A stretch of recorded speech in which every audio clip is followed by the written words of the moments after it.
स्वामी समर्थ, जय जय स्वामी समर्थ, श्री स्वामी समर्थ, जय जय स्वामी समर्थ, श्री स्वामी समर्थ महाराजांच्या नामस्मरणाने आजच्या व्हिडिओला सुरुवात करूया।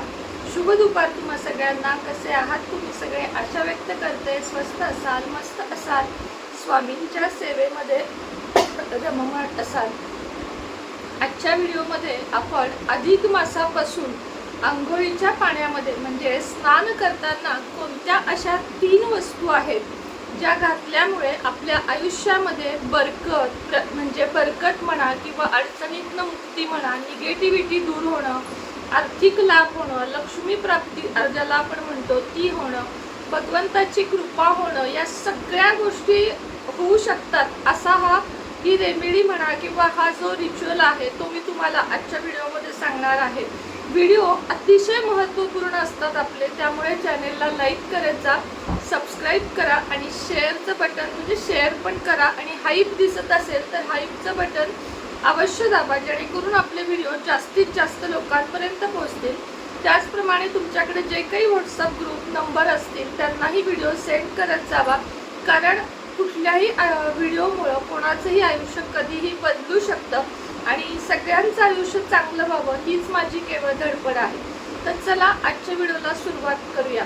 मी तुम्हाला नेहमी सांगत असते बघा, एखादा सण आला किंवा एखादा महिन्यामध्ये विशेष दिवशी स्नान करताना आंघोळीच्या पाण्यात काही वस्तू घालायच्या असतात। आता आजचा व्हिडिओ त्याच्यावरच आधारित आहे।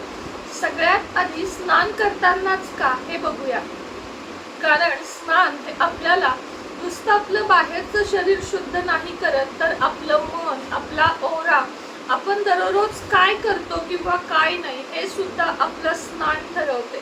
तुम्ही कधीतरी वर्षातून एकदा आजारी असल्यावर किंवा ॲडमिट असल्यावर आपल्याला आंघोळ करता येत नाही बघा, हाताला सलाईन असेल किंवा डॉक्टरांनी सांगितलंच असेल की 2-3 दिवस आंघोळ करू नका।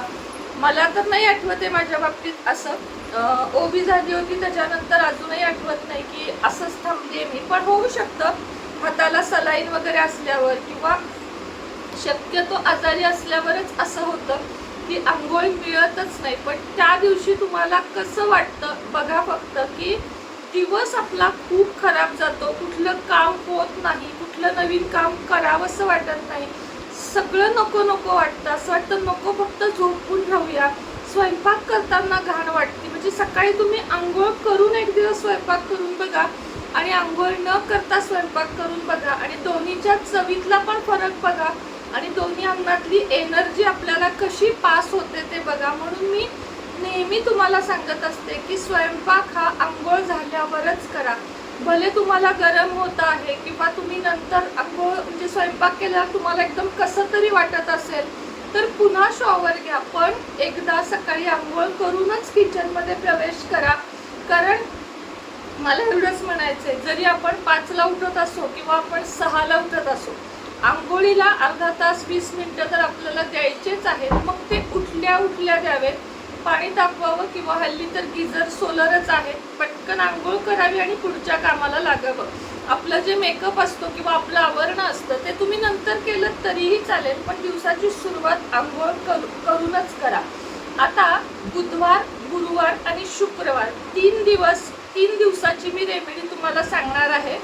हे ओळीनं 43 दिवस तरी झालंच पाहिजे, तरच फरक दिसेल, अन्यथा फरक दिसणार नाही। कारण 7 दिवसात 4 दिवसात थोडा रिझल्ट तुम्हाला दिसेल, पण जो खरा फरक आहे, रिझल्ट ज्याला आपण म्हणतो, तो 43 दिवसांनंतर आपल्याला दिसणार आहे।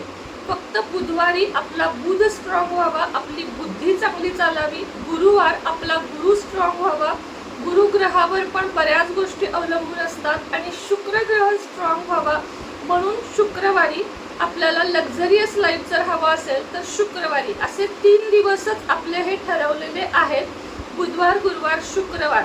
आता कोणत्या वस्तू लागणार आहे तर तुरटी, कापूर लागणार आहे, तुरटी लागणार आहे आणि तिसरी गोष्ट हळद लागणार आहे। 3 डब्या तयार करायच्या, काचेच्या किंवा प्लॅस्टिकच्या। एका ह्याच्यामध्ये हळद भरायची, चांगली हळद म्हणजे जी देवाला वापरतो ती हळद। एका भरणीमध्ये तुरटी आणायची 50-100 ग्रॅम, त्याची मिक्सरमध्ये पावडर करायची आणि ती भरायची आणि तिसऱ्या ह्याच्यामध्ये थोडीशी हळद भरायची आणि चौथी पण भरू शकता, त्याच्यामध्ये कापूरचा चुरा करून कापूर ठेवायचा। आता काय करायचं आहे, बुधवारी आपल्याला जेव्हा आपण स्नान करतो तेव्हा सगळं आपलं स्नान झाल्यावर जो शेवटचा तांब्या उरतो, शॉवर खाली आंघोळ नाही करायची, कारण खाली बसून आंघोळ करण्याचं एक वेगळं महत्त्व आहे।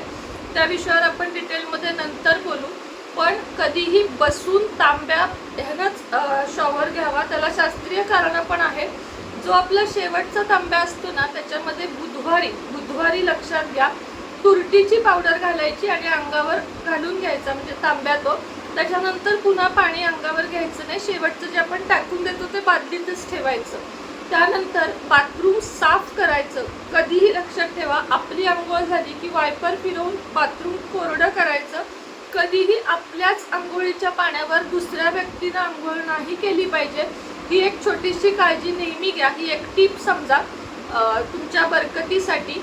गुरुवारी आपल्याला हळद घालायची आहे, शेवटच्या तांब्यात आंघोळीच्या एवढीशी, म्हणजे अगदी कणभर हळद घालायची आहे आणि स्नान करायचं आहे। म्हणजे पूर्ण स्नान आपलं झाल्यावर हा विधी करायचा आहे।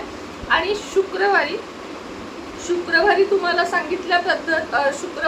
सांगितल्या पद्धतीने तुरटी बघा, तुरटी आपण बुधवारी घातली, गुरुवारी आपण हळद घातली आणि शुक्रवार ज्या दिवशी येईल त्या दिवशी आपल्याला कापराची पावडर पाण्यामध्ये घालायची आहे। किंवा मी 2 वस्तू जशा पद्धतीने सांगितल्या त्या पद्धतीने केलं तरीही चालेल। तुरटी, हळद, कापूर, किंवा तुरटी, हळद आणि तिसरा कापूर, या 3 गोष्टींनी आपल्याला आंघोळ करायची आहे। यातली एखादी वस्तू नसेल तर त्याच्याऐवजी तुम्ही दुसरी वापरली तरीही चालेल, काहीच हरकत नाहीये। पण या वस्तू खूप महत्त्वाच्या आहेत आणि या तुम्हाला खूप जास्त चांगला रिझल्ट सुद्धा देणार आहेत। कारण स्नान करताना जसं मी तुम्हाला सांगितलं की आपला बुध स्ट्रॉंग होणार आहे, आपला गुरु स्ट्रॉंग होणार आहे आणि आपला शुक्र स्ट्रॉंग होणार आहे। हे आपण अदलून बदलून सुद्धा करू शकतो। शुक्रवारी कापूर घालू शकतो, शुक्रवारी गुलाबजल घालू शकतो, म्हणजे या वस्तू बदलून अदलून घातल्यात तरी चालेल। कधी आंघोळीच्या पाण्यात आपण मीठ घालू शकतो, कधी आपण दूध घालू शकतो, कधी आपण कणभर साखर घालू शकतो।